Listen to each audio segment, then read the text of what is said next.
Good afternoon. We got a slightly late start to our usual Sunday afternoon interview, where we aim to interview someone who we think has something very significant to contribute to Palestine solidarity discussions, ideas, experience to add to the struggle for Palestinian freedom. My name is Mick Napier, and I'm speaking on behalf of the Scottish Palestine Solidarity Campaign. It's a great pleasure today, a little bit late, to welcome Musheir El Farra. We've had guests coming in from the USA, from Palestine, from across the world. We now have Musheir from exotic Sheffield. Musheir, welcome. Thank you very much for inviting me. Thanks. Musheir is an engineer in Sheffield, and I think it's true to say the leading light in Sheffield Palestine Solidarity Campaign, which many people tell me is, if not one of, is the most dynamic branch in the Palestine Solidarity Campaign in that country. He's from Gaza originally, and we want to talk to him about what's driving him, how they work in Sheffield, and perhaps something about your background in Gaza, Musheir. Could we start off by asking you to tell us a little bit about your early life, your biography? Where were you born, and how did you end up in Sheffield, for God's sake? Yes, I was born in the town of Khan Younis, which is the second biggest city in the Gaza Strip, and I lived there until I was 17, just under 17. Then I went to study engineering, civil engineering in Egypt, because at the time... Sorry, Musheir, I missed you. What year were you born? 1961. 61. I was trying to hide that, you know. And you left in 78. You were 17 and 7. Yes, so I left to 78. Actually, in late 77, I left to Egypt, because we didn't have universities at the time in the Gaza Strip. And I studied in Egypt. And then I wanted to do further studies. I came to Britain to study master's degree, and I settled in 1988, and ever since I've been living in Britain. I moved to work in a town called Rotherham near Sheffield, and I moved to Sheffield, and ever since I'm living in Sheffield. Yes. Musheir, you were 6 in 1967 by my simple arithmetic. The history of Gaza is punctuated with periodic massacres, even more massacres than most people know about. Absolutely. From villains like Ariel Sharon, but not exclusively him. What's your earliest memories of growing up in Gaza? When did you begin to realize that the whole world is not quite like Gaza? My memories from 1967 are quite significant, because my father in early 50s, he built a basement when he built our house. He built a basement, and when people asked him why, he said, "Oh, it's not a safe area. We need to hide if there are wars." So my earliest memories is 62 people from our neighborhood cramming in 2 bedrooms basement in our house during the war, scared, very, very terrified. The reason they were terrified, because the Israelis, after 5 days of fighting, occupied the town, and they were very, very terrified that the massacre of 1956 will be repeated in 1967 in my town, because people don't talk about the massacre of Khan Younis, when 278 Palestinians were taken out of their homes, put on the walls of the castle of the town and on the walls of their own streets, and shot by firing squads. But if we go back to 56. Yes, that was 1956 during the Suez Canal, when Israel joined Britain, Imperial Britain and Imperial France, in the war against Egypt, when President Nasser nationalized Suez Canal in favor of the Egyptian people. So people were really, really thinking that the same thing will happen. People even started to say goodbye to their male members of the families. I was 6, but I remember this very, very clearly. I remember this because I was a fussy child, and when they offered me food, I accepted it, and they were surprised. But I said it's war when I was little, and that's the memory from my auntie and my mother, that how did you accept the food when I was very fussy when I was a child. So But then two soldiers came to the neighborhood, and people just submitted and came out, and nothing happened. No massacre happened at that time. So people realized that there will be no massacre this time, and only occupation, which was a real relief to people. But the memories of 1956 were there haunting people, because most of the 62 people, including my family, lost loved ones. We lost relatives in those massacres, in the massacre of 1956. So I was brought up when I was 6 years old under occupation to remember everything about curfews, very, very regular curfews. People don't realize that the Gaza Strip crisis started long time before the recent siege, the curfew, the killing, the oppression. And I was witness to all that when I was little. I was witness to soldiers storming our street regularly, running after protesters who refused the occupation. And of course, that time we were absent from the scene internationally, and nobody could tell people about our suffering, because obviously the Israeli media allies in the West, which this is not like kind of a conspiracy theory, but we still witness it now, have managed to sell the world, including sadly some left-wing elements within the European movement, that we are the movement, we created kibbutzes, we created cooperatives, we are socialists, we are this and that, and we were suffering without anybody other than some small number of people who were informed about it. But the world was applauding our oppressors, and that was a very sad thing. Well, Musheir, if we come back to the year you were born, 61, it's only 16 years after the British Labour Party accepted a report to say that please would Palestinians move out of Palestine and make way for incoming Zionist colonization. So the left at that time was completely taken in by the Zionists. There was very little awareness of the Palestinian struggle for existence. How does that make Palestinians feel when atrocious crimes are being committed against you, and the people doing it present themselves as victims and are seen as noble by people on the left? We expect this from the extreme right, but there's something very special there, isn't there? Absolutely. And I have to be honest in my answer. Palestinians feel two feelings about this, as I feel now when I remember these things: very bitter and very angry, combination of these two things. And they think, at the time, why is the world doing this? The world is our enemy. The world is against us. The world doesn't listen to doesn't feel what we feel. The world is supporting our aggressors. So that creates a very bitter feeling towards the world, and of course that coincides with the acts at the time to make the world know and feel what we are feeling,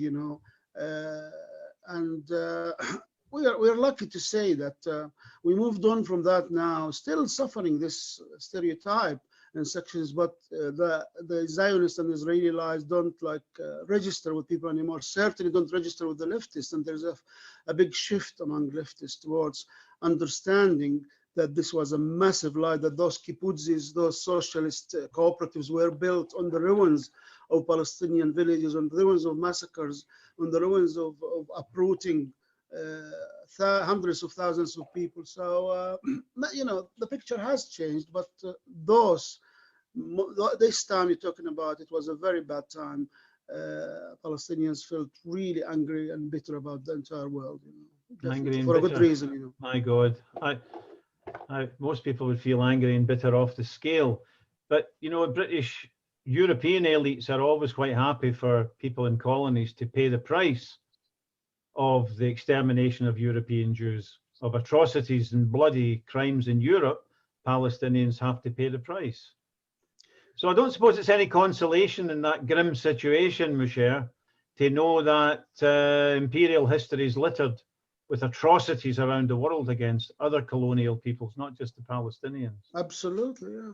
Absolutely. And this is part of the problem, because they see it as normal. I mean, it happened everywhere according to them, and it was a necessity for them to so-called modernize and bring the world to what they call civilization. They said it clearly during the British imperialist time about India, about other countries. They said it about the indigenous people of America, the Native Americans, when they carried out crimes, against them, war crimes, crimes against humanity against them. They said, yeah, they're barbaric, they're backwards. In New Zealand and Australia. So that is part of the problem. What's so special about Palestine? Yeah, we've done it before, even Northern Ireland, if you think about it. Yes, originally the Protestant in Northern Ireland were invaders, and now, it's normal and everything. They're part of the land in the Spanish and the Latin America, everywhere. This history is ugly, and to them, as you said, to the ruling people, the elite of the imperialist forces, well, no big deal. I mean, we lied the lie. We told them that Palestine was a land without people. We told them that it was a desert. We turned it into a garden. So why are these people? We'll give them good life. Why are these people protesting? So they don't understand that people need to be free. They don't understand that people have the right to resist aggression, and that is the major dangerous thing that we're going through. They're trying to penetrate through human being instinct of resistance, of saying, I want to be free, or no, I don't want to be ruled by a foreign power. No, now they're penetrating this through pragmatism and through economic plans and through offering carrots without understanding that the need for freedom is stronger than all this.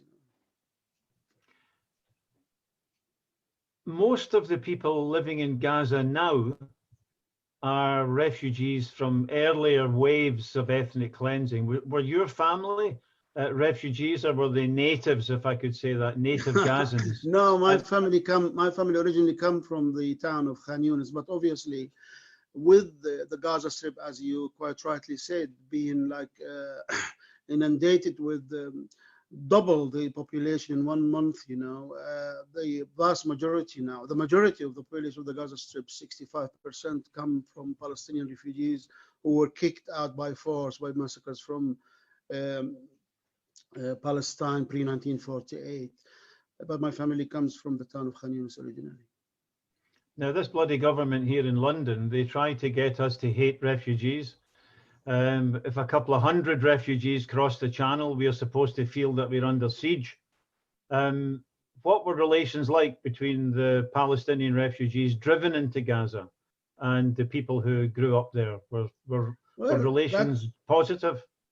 That's a very, very interesting question. Initially, it was extremely positive, definitely. It was, what you expect of people offering help and shelter and whatever. But as time went by, and obviously due to economical situations, there is the sensitivity of the situation that the haves and the have-nots and refugees and the poverty they lived in. If you remember, if you can imagine that an entire neighborhood queued to go to the toilet. That's the time between 1948 and 1962, before the United Nations built toilets in each house. So you can understand the bitterness when they look at the people of the town and think, oh, they have their own toilets, etc. So it's a normal thing, but I wouldn't put it out of context. This like sensitivity and feelings mutual. Then of course the refugees built up their lives and became notables, became doctors, became engineers, became professors, university professors. So then the tide turned and said, oh, look at them, they became so prominent when they are refugees. It's the normal feelings. It happens in every society, and I have to be honest about it. Yeah, it is there, but it's not out of the normal context of everyday's economical struggle in any society, and the way, for instance, sections of society look at other sections which is more privileged or less privileged, etc. But nothing is out of control. The entire population is united, definitely united in one thing, that we need our freedom, and in supporting the struggle against the Israeli occupation. But the dangerous thing, Mick, here is how the Palestinians in the Gaza Strip were driven to fight to put food on the table has created a sense of frustration from thinking of the struggle as a national struggle to thinking that I cannot guarantee feeding my kids. has, and that's part of the plan to break the Gaza Strip, as I call it, as the last fuel tank of the Palestinian revolution, because they managed this with Lebanon. They had a civil war which destroyed, the strength of the Palestinian revolution, then spoiled the relationship between the Palestinians and other, and their, and big sections of the Lebanese society. Then they made the Palestinians in Lebanon extremely poor, and now they leave, or they have no jobs or whatever. And Lebanon, which was the fuel tank of the revolution, is broken. The West Bank is being bought by loans and economical plans of the capitalist imperialist world, the World Bank and the like. So their ability to resist has reduced a lot, and this is a fact. Books were written about that, about how the World Bank inundated the West Bank with loans. And now the Gaza Strip is put on their knees so that people will surrender and say, our survival is more important than this politics. We need to live like other people. And sadly, Mick, it hasn't had the effect yet, but it's going towards that. Because really, I was there a few months ago, and to see the frustration in the eyes of thousands and thousands and thousands of university graduates who have no hope of a job, who ask their parents for 2-3 shekels a day to spend. I was visited by 32 journalists, fantastic group of journalists, and none of them works, not a single one, works. You see this, and then you think, my goodness, this plan must be fought, must be resisted. And that's why the international solidarity, which the likes of you and us we do, is extremely important. Because although the issue is massive, but still we're giving hope to the people that there are people who are fighting your rights and trying to support you. But it's a danger, as I say, penetrating the brains of the Palestinian resistant people, people with the new struggle that is putting food on the table. And I cannot really judge them. If you don't have the food to put on the table, then your national rights become secondary to putting food to your kids to eat. And this is really sad and dangerous and must be fought, and we are fighting it. No, people with full bellies are in no position to judge those who don't have one. Yeah, absolutely. Can I just go back to the earlier period, Musheir? You're born in '61. The whole population there are subjected to Zionist terrorism, attempts to break, to inject despair into everybody's veins, so that's the open, position of the Zionists. Yeah, it's been very clearly articulated. The iron wall, so that resistance becomes unthinkable, but they're not there yet. But when you were growing up, in a colonial struggle, everybody has the option of collaboration or resistance, or just getting on with their life and keeping their head down and not getting. When did you begin to realize those were the options and the road that you were going to take in life? From very, very early days, because with the curfews and with the demonstrations, as a child, 9-10 years old, you look up to people who are resisting. You look up to people who are throwing stones, to students who are older than you, 3-4 years, who are in the street throwing stones at army jeeps and whatever. You see the injustice of the land that has been taken of you and your neighbors and whatever to build colonial settlements. By the way, the colonial settlements were built by the Labour Party, which has been reduced now to nothing in the Israeli political side.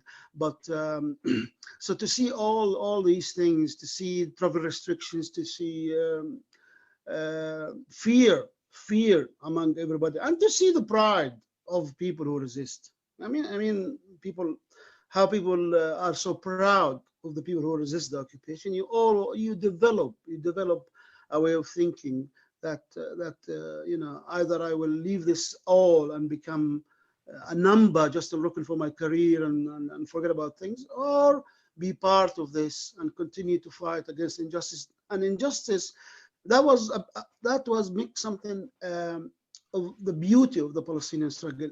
My generation, when I was a teenager, we didn't think of Palestine only. All the movements, you will be very surprised, even Fatah, within the literature of Fatah, there was something about the international struggle in Palestine as a first step, and then we'll be fighting injustice all over the world. We will be soldiers for freedom in Africa and Latin America, in Far Eastern Asia, in Europe, anywhere. And that was something really to make you proud to belong to a movement. And this is what drove us. So I had no choice but to be part of this glorious way of thinking, in my view. So ever since I started to become a young teenager, I decided to be part of this in any way or shape, and it continued when I came to Britain. But as I said, the sad thing is now those beautiful ideas of internationalism, because of putting food on the table, what we talked about, people are becoming, oh, be realistic. How can we fight for the rights of people of Nicaragua or people of Angola when we can't put food on the table? I'm sorry, I'm not giving a negative image here, but that's the reality. I mean, of the situation. Sadly, there has been the rise of the right among the Palestinian society. Although I will emphasize that these movements, which were formed in the 80s, like Islamic Jihad and Hamas, part of the Palestinian social fiber, and we cannot ignore it, and it's part of the victim side, and they are fighting for their rights. But still, in the ideological way of thinking, these movements have brought back the way we thought about internationalism to a smaller, narrower, if you like, medium. And of course, with the PLO surrendering to the World Bank and the economical project of the world, if you like, and which is a sad fact, there are small elements within any society, for that matter. I mean, we suffer this in Britain as well.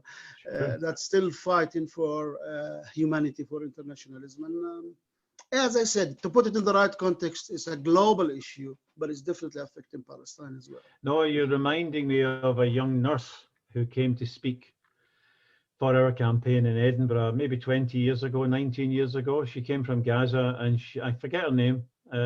She was in the PFLP, I think, but she gave a speech. Ghada Najjar. Yes. Yeah, it just clicked because I remember she came fantastic. I remember her. You still get a lump in your throat when you remember how she spoke to a packed meeting in Edinburgh. And when she spoke about Gaza, she then said, we have to think about Honduras and Guatemala and the people struggling.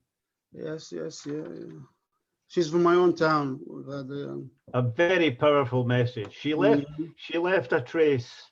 She left a trace. Yeah. I mean, there is definitely this still, but as I said, that was made us when we were young, proud to be part of the Palestinian movement, because it was like kind of, this is a step in an internationalist wider struggle against all these ugly power of capital, which is reduced the world now to 2 billion or more than 2 billion people living under the line of poverty, more than 2 billion people living without running water, which is collecting all the powers now and the money in the hands of 7 or 8 families in each country, or even less. So it's getting ugly. I've yet to meet a single individual who defends this crazy economic system. What people think is there's nothing they can do about it. Yes. So how do you're organizing in Sheffield now, we'll leap ahead. There's a photograph of you here behind me, ready to get onto one of the boats to breach the siege of Gaza. It hasn't succeeded so far, but you're struggling. We refuse to be quiet. What keeps you going? Why don't you give up and just say, look, they're too powerful for us? Shall I be very, very, very, truthful about this? What's keeping me going is the small success that we achieve, likes of you and likes of us. What keeps me going is that interview I'm having with you, which is still spreading the word about the Palestinian people. So what keeps me going is the alternative. What would I do? What will happen if I stop? I will not do anything. I will not even affect 0.001% of the situation. So why not continue it? So the small work we do away from nothing will change, and we are not up to their power, not up to their media, not up to their arsenal, military arsenal. No, we talk about the small success. For instance, what happened in Scotland, in Holland, whatever, with companies divesting from pensions, etc. the fact that we provide support for grassroots organization on the ground, the fact that we are reminding people all the time of the suffering of the Palestinian people, the fact that, that if you compare the situation to 1991 when I started in Sheffield, and possibly in Edinburgh and Glasgow, same, when we were 3 or 4 people, to now hundreds of people coming out with us in the streets, tens of people are active. I think it's a long-term struggle, and that's what keeps me on. I always say to myself, if I want to judge our work or my work on short-term achievements, I will stop. It's a long term against this ugly imperialist project, and I must be having this long-term policy within my system, thinking long-term. So I will work for 20, 25, 30 years, and somebody else will come and capitalize until we are successful, until we are victorious. It cannot afford to say short-term, because we will sit and be very frustrated, and I don't let frustration come to me, because you gotta continue for the sake of these small successes. That's how I put it. It's the time we are alive. We have no choice but to fight. Absolutely. Because our enemies are ugly, hideous, violent, genocidal, and liars as well. And if we don't counter the lies, those lies will become bigger. I mean, well, let's not exaggerate. I mean, Boris Johnson only lies every time he opens his mouth. Yeah, that's right. Yeah, he doesn't lie. He doesn't lie in his sleep. Yeah. No, it's very violent, very vicious. But Musheir, what do you think about the current situation of, well, if you look at the past, the British Labour Party asked Palestinians to leave Palestine to make way for Zionist colonists. Disgusting, absolutely disgusting. Absolutely. But they swallowed the Zionist nonsense.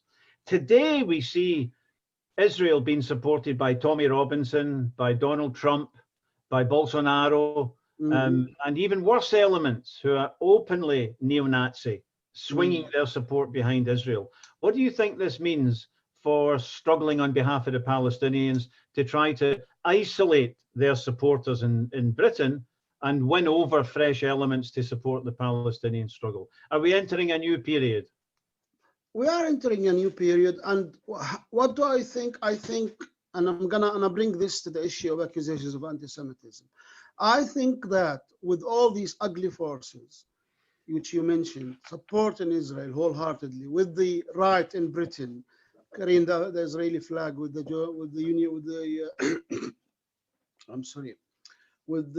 imperial flag, with all this, we should equip ourselves with strength to counter these and to talk to people about it without any fear of accusations of anti-Semitism, because we say to them, this is what is happening. We want to save the memory of the innocent Jews who were slaughtered in the Holocaust from these ugly forces, who is allying themselves with the very forces that caused the Holocaust.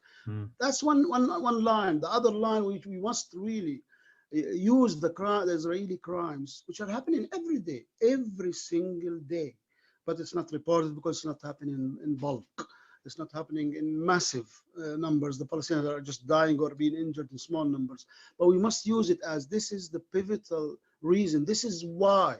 And of course, I'm stating the obvious to you here, but we must say it. We must say it everywhere. Keep throwing accusations of anti-Semitism at us. We'll keep throwing the truth back at you. The truth of how ugly, how criminal your regime, the state of Israel, is against the Palestinians. And we don't care if we're accused, because we know we're not anti-Semitism. But use these right-wing support of the Israelis to counter their accusations of anti-Semitism. That's the first step we should do. And the second step is business as usual. I think we should have business as usual. We just work on the same issues without any fear. Just keep pushing boycott campaign, keep pushing the Stop Army, keep pushing everything, our vigils, our fundraisers, our public meetings, our raise awareness without any fear. And if any accusations of anti-Semitism come at us, we must be strong enough to stand our ground and say, for goodness sake, you're lying, you're using this to cover and paper over war crimes, and it must stop. No, I agree very much. I see the, can I suggest, and I was just discussing with somebody today, Musheir, I'd like to know your opinion. We can have an open, a little consultation in public. These Washington politicians, the squad, the Palestinian member of Congress, and the other three, two of them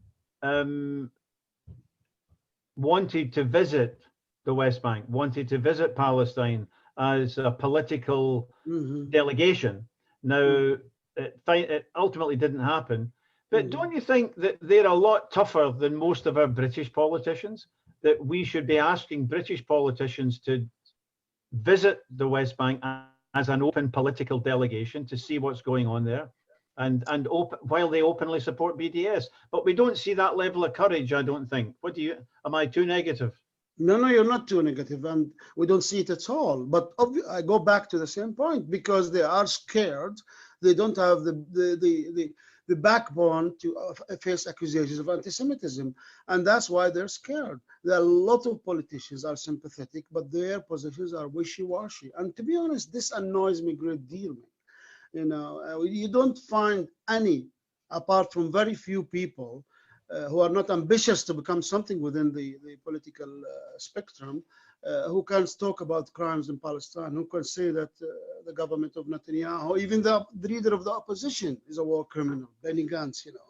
I mean, let's not forget he was leading the attack on Gaza in 2014 when the massacres occurred. And so, yeah, you're not being negative. It's a problem.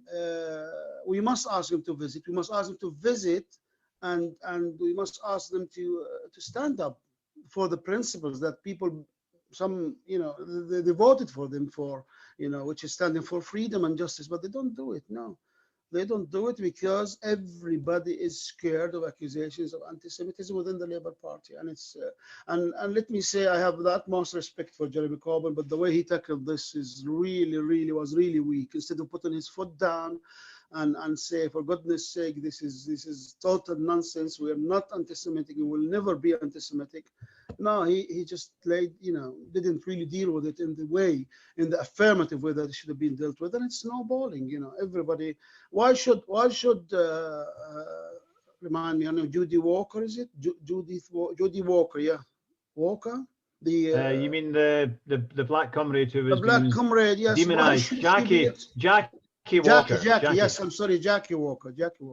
I do apologize. Why should she be expelled from the Labour Party for saying the Holocaust, the Memorial Holocaust should be extended to include other people? She didn't say anything about reducing the numbers of the innocent victims, Jewish victims. She just said it should include other people, you know, gypsies, gay, whatever, you know, and that was anti-Semitic. That's the level of terror that they are spreading among the politicians in Britain. And it must be fought. It must be fought openly, and must be like saying, yet you are trying to cover war crimes. That's what you're doing. The problem is, like, yeah, I mean, for instance, again, sorry, forgive me with the names. My headaches has affected. Williamson, is it? Who said that the Israeli embassy? Chris Williamson, yeah. Williamson, yeah. Again, he said something that's been reported on TV programs, you know, that yes, members of the Israeli diplomatic mission has interfered with British politics. Why is this a crime? It really makes my blood boil when I hear these, you know, accusations over something that is totally non-related to anti-Semitism. They are bringing back. Shall I tell you something really shocking that happened to me in one of my talks a month ago? I was talking about the Israeli crimes. As I stood in the crowd, I said to me, no, the Jews suffered. Martin Luther called for the killing of the Jews. I said to him, what is it to do? You know, what did the Palestinians do to support Martin Luther at the time in his hatred of the Jews, or his call? And the popes of the mid of 1670 or 1680, they are bringing like things, throwing it in the discussion, and people are just hearing the word anti-Semitism, and they are completely disarmed, and that's terrible. That is really terrible, and must be fought. And I don't know how we can empower people, activists, to stand their ground stronger in this issue. When we object about the killing of Palestinian farmers on the border, between the Gaza Strip and Israel. Are we being anti-Semitic when we object to the bombing of a Palestinian hospital and expose how they bombed Al-Quds Hospital and how bombed the Al-Aqsa Brigade's hospital, Aqsa Martyrs Hospital in Deir al-Balah, or the hospital for rehabilitation of people with special need when they bombed it 3 times during the attacks? Is this being anti-Semitic when we're talking about water pollution and power cut? Is this being anti-Semitic when we're talking about attacks on educational centers or religious? 68 mosques were bombed in the last attack and 2 churches. Is this being anti-Semitic? Yes, it is, for definition, in the dictionary of the IHRA, or the definition of pro-Israel Zionist politicians. It's unbelievable. It's gone out of hand. But maybe we should stop being so anti-Semitic and stop talking about crimes in Palestine. In fact, maybe while we're at it, we should make sure nobody thinks we're anti-Hindu, and let's not talk about Kashmir. Exactly, yeah. And I don't be seen as anti-Muslim, so we better not talk about Saudi Arabia and its crimes. Yeah, absolutely, yeah. That's the sad thing, and they're succeeding. And as I said, it needs courage. It needs facts to be put and say, for goodness sake, guys, you're insulting the memory of the innocent Jewish victims of the Holocaust by doing this. Definitely insulting them. You are insulting them. And I said that in many, many occasions, and I'm saying it in your program. This is an insult to the suffering of the Jewish people who were killed in a crime that shocked the world and still shocking the world. Yeah. But to use the memory of those innocent Jewish victims to cover crimes against other people is a crime itself, and it must be exposed. Definitely. Look, I want to spend some time to talk about your own personal tragedy. And it's amazing that you don't bring it up yourself. But I was speaking about it at a demonstration this morning, and I talk about it quite a lot, Musheir, because it's very, it brings home, I think, the fact that British weapons or British components may have been used in the massacre of members of your family in Gaza. Could you tell viewers about this? Because they've been listening to you now for half an hour. They know you. We know the statistics of massacres, but it's statistics. The humanity is often concealed. Can you tell people the terrible story? Yes.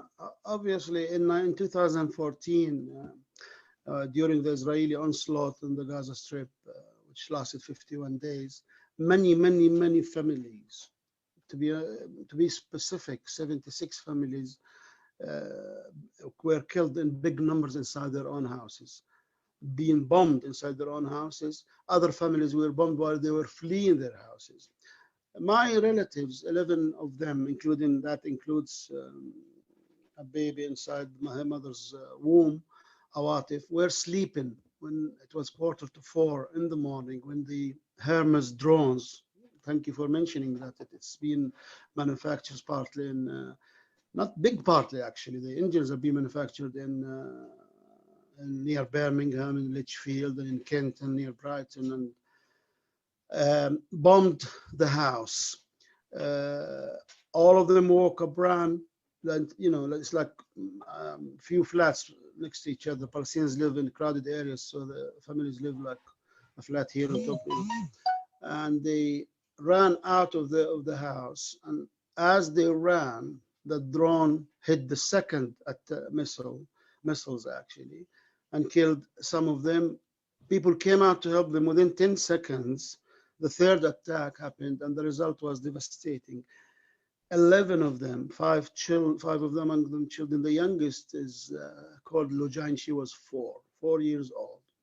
Her brother Abdurrahman was 8. Their cousins, the most beautiful, became icon of the Palestinian victims.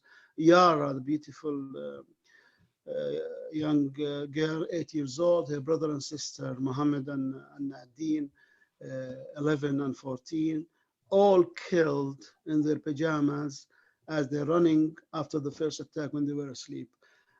A crime that actually shocked us and still shocking us till now. Still the aftermath, of course, of the psychological trauma of the mother and the sisters, the neighborhood. I visited them all when I was there, and they're still obviously shocked and devastated by what happened.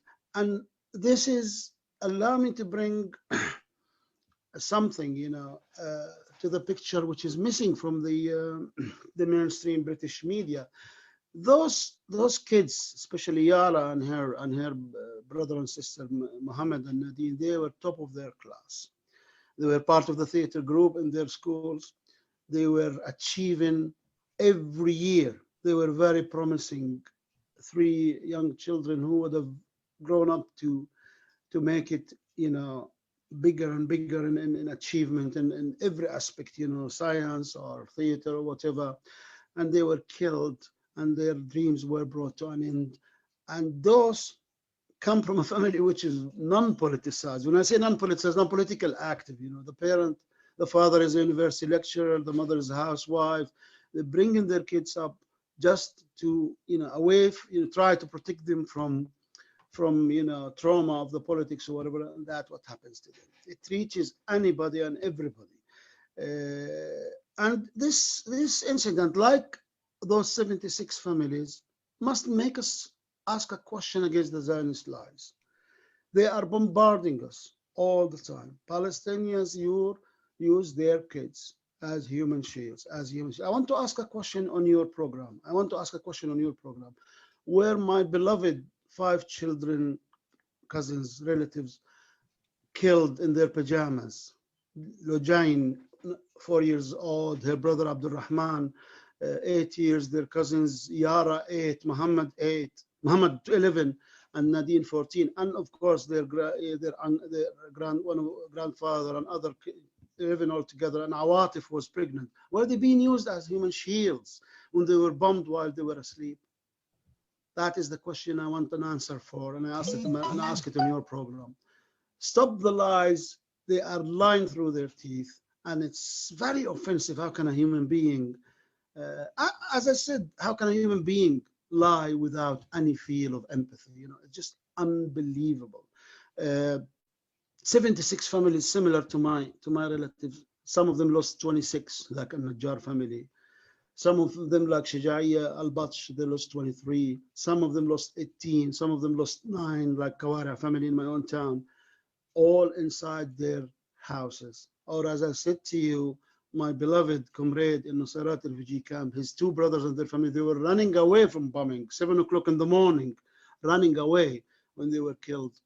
3 of them were killed and many were injured. 2 brothers and a wife, one of the brothers' wives.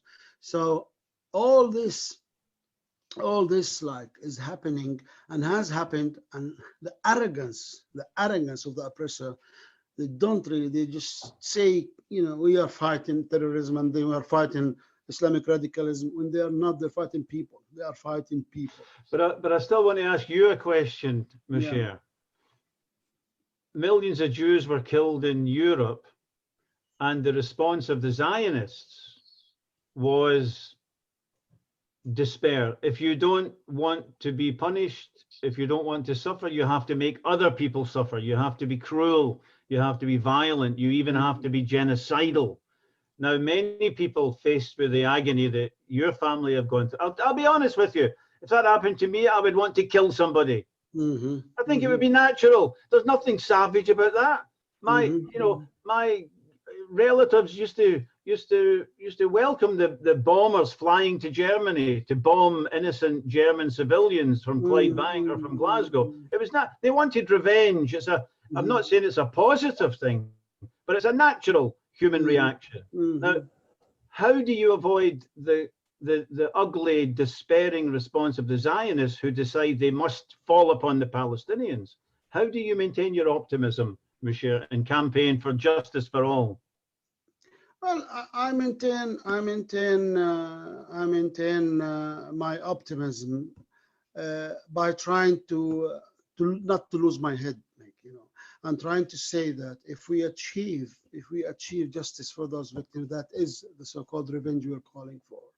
It's no point of us killing somebody in return of killing this. Yeah, it's a natural feeling, as you said. Maybe in moments of anger you feel like this, but what's more important if we can expose the chief war criminals who ordered those killings, and even if we don't break them to court, if we keep exposing them wherever they go, like Benny Gantz may become the prime minister of Israel, may not, still not decided. But if he becomes, and people will welcome it as an alternative to a right wing like Netanyahu, we say, hold on, you have to know that this guy is responsible for the killing of children, men and women, for destruction of medical establishment, for all war crimes. Exposing these people, eventually bringing officers to justice, is the real answer. Not the answer is to feel angry and say, I'm going to kill for being killed. It will not help. The help is to get together and expose them without being intimidated by accusations of anti-Semitism. Just to say those people are and not to forget the victims. The problem, the sad thing, my friend, is forgetting the victims. I mean, in the Gaza Strip, the victims of the attack of 2008, 2009, which I wrote a book about, are being forgotten. The victims of 2014 are being forgotten, and the families are furious. I met some of these families. They came to my talks in the Gaza Strip, and they were so happy to see faces of the victims on screen when I showed the slides, trying to say to people, let's not forget those people. And this is what is the answer. This is what keeps me optimistic, is the hope, even if it's not very strong hope because of the protection of the imperialist powers of these war criminals, how they protect them, but the fact that we're keeping this alive among, within our area of influence, and that's what keeps me optimistic. Bringing this up to date, Musheir, I don't want to dwell forever on massacre, but bringing this up to date, the massacres of the Great March of Return, the deliberate snipers, calmly, professionally shooting your neighbours, shooting children, journalists, limbless Gazans. The UNHCR published a report telling the truth, actually, and calling for the information to be sent to the ICC. The British Home Secretary condemned the UNHCR for the report. Do you have a message for him and those people who might be tempted to vote for him and his disgusting party? The message is simple and clear. The message is simple and clear. Seek the facts for yourselves. Go to the border area where the Great Return March is taking place. See the buffer between the Israeli soldiers and the protesters. See the 400 meters as I saw it when I was in Gaza a few months ago. See the fact that none of us, not a single soldier, is in danger of any harm from the Palestinian protesters. Even if they throw stones at them, the stone will land. It's a symbolic stone. It will not land on their checkpoint. It land way before it. Nobody can throw a stone for 300 meters. See for yourself how they deliberately kill people when they're back to them. See how they kill people as they're running sideways away from that. See how they kill and maim and cause disability to children who are standing and watching, like Abdurrahman Naufal. I want to remind people of the names, not the numbers. This 13-year-old boy, he wanted to become a footballer and was watching. And he was shot in his left leg, and his left leg was amputated. See, for instance, that my good friend's son, Bara, who lost, he is not amputated, but he lost the nerves in his leg because, again, he's 13 and he's there watching. See the paramedics and talk to them about how they're being shot at and injured, and see the family of Razan Najjar or the family of other paramedics. See the family of the journalists. Talk to them and then ask within yourself, is this a crime or not, what they're doing? And instead of just submitting to international pressure, have conscience within you and go and see the facts for yourselves. See how people are frustrated and people have the right to say enough is enough, and see how there is no reason for the Israeli army to kill those protesters, and yet they kill them, and yet they create disability. This is more serious than anything in the past. The number of amputees is rising. I had the chance to go to Khuza'a on the borderline and meet families and meet the amputees, because we had a joint project from Sheffield with those amputees of physiotherapy and psychological help. And the stories are always the same. We were at 300 meters from them. We were running away. And yet the sniper is ordered. This is like ordered to hit in the knee to create amputation. Over 100 people have amputations now. Nearly 300, just over 300 were killed. 18,900 are injured. Among them women, children, journalists, paramedics. It's just unbelievable. And are they breaking the Palestinians? Let me give them a message. They're not. When I was there, I was taking photos. I got a bit scared. 4 kids, and I have a photo of them, pulled me from my hand and said, come on, don't be a coward, let's walk. And we walked. We walked until I took good photo of the sniper towers. They're not breaking people. And they told me explicitly, we'll come back every Friday. We'll come back and keep annoying those soldiers and those occupiers. They are not breaking the people. That is what they should understand. The more they kill the Palestinians, the more they create the will within people to resist them more. And sadly, in this Great Return March, the evidence of war crime is clear. How they shoot people in the back, how they shoot people. They shot up somebody when he was praying. If you saw the video, they were praying, for goodness sake, and one of them fell on a sniper's bullet. So the Palestinians are not broken. No, they're not. They're not broken.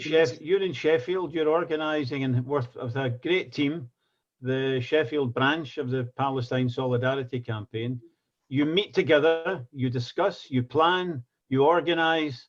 What's your message to the hundreds and tens of thousands of people who express their feelings about Palestine on social media, but we don't usually see them coming to meetings to help to organise? Do you have an appeal to them, Musheir? Yes, I have an appeal to them. This appeal has got 2 parts. The first part is Palestine is not only an issue for the Palestinians. Palestine is a victim of a colonial project that started, in the last century, even before. And the colonization of Palestine is part of completion or part of the colonization and oppression of entire people in the world, worldwide, people who are seeking freedom against exploitative powers. That's my first part. The second part is continue with your support, continue with your struggle, continue with your activities, and don't get intimidated by anti-Semitism accusations, because this is their plan, is to break us through, making us scared of being accused of anti-Semitism, which is not us at all. And we fought it all our lives, and we will fight racism of all its norms, and we will fight Islamophobia as well. So continue with your activities. Don't get intimidated. Don't at all allow them to win and cover their war crimes. Continue to struggle and to fight. Continue to expose war crimes. Learn about war crimes and expose them, and that will win people with you. Nobody can defend the bombing of a hospital. Nobody can defend the killing of a family inside their house, like what happened to my relatives. Nobody can defend the bombing of 17 water wells. Nobody can defend the destruction of thousands of acres of agricultural land. Nobody can defend attacks on fishermen when they're trying to fish in small rusty boats of no threat to any navy power. So facts are there. Seek them and use them without the fear of accusations of anti-Semitism. That's my message. Musheir El Farra from Gaza and from Sheffield, thanks very much for agreeing to come on here and be interviewed. Thank you, and I apologize once more for the delay. It's my fault completely, but it's the severe. Listen, Palestinians really annoy me sometimes, and you don't need to do that. We don't need thanks. We don't need apologies. It's our duty. And I have to tell viewers that Musheir had a pretty bad attack of migraine and still insisted on coming on to be interviewed here today. I would have disappeared for a couple of days into a dark room. Look, another thing that joins us together, Musheir is from Sheffield. This guy, Andrew Ross, the author of Stone Men, about Palestinian building workers, is going to do a 4-stop speaking tour in Scotland at the end of October, and then he leaves us on the Sunday to proceed to Sheffield to Yes. speak about the men who built a very large chunk of Israel and who and what that means for the Palestinian struggle for freedom and for reparations. But full information. Musheir has written a book I strongly recommend, Gaza When the Sky Rained White Fire. I don't have a high resolution image of it, by the way. Musheir, I couldn't find a high resolution image on the net. Maybe you need I'm sorry. Maybe we should have one. Yeah. But we'll post one in the comments and you can get a copy and we'll give you full details how to contact Musheir. Musheir El Farra, you're an inspiration. Thanks very much indeed again. Thank you, Mick. I'm really honored to be on your program. Thanks a lot. Thank you. And good afternoon, everybody. That was Musheir El Farra from Sheffield. You can see this interview and you can see the many other interviews that we have conducted with Palestinians and others who have something very significant to say, ideas that can help in the struggle for Palestinian freedom. You can find that simply by going to our national website, www.scottishpsc.org.uk, and it will be there in front of you. Thanks again. Good afternoon. Please like our Facebook page. It really helps. Please share this interview. It really helps. And I think Musheir El Farra has earned the right to be supported by every single person who is watching this. The best way you can do that is by sharing the interview. Thanks again. Goodbye. And we'll see you next week for another interview in this series. It's Mick Napier from the Scottish Palestine Solidarity Campaign saying bye.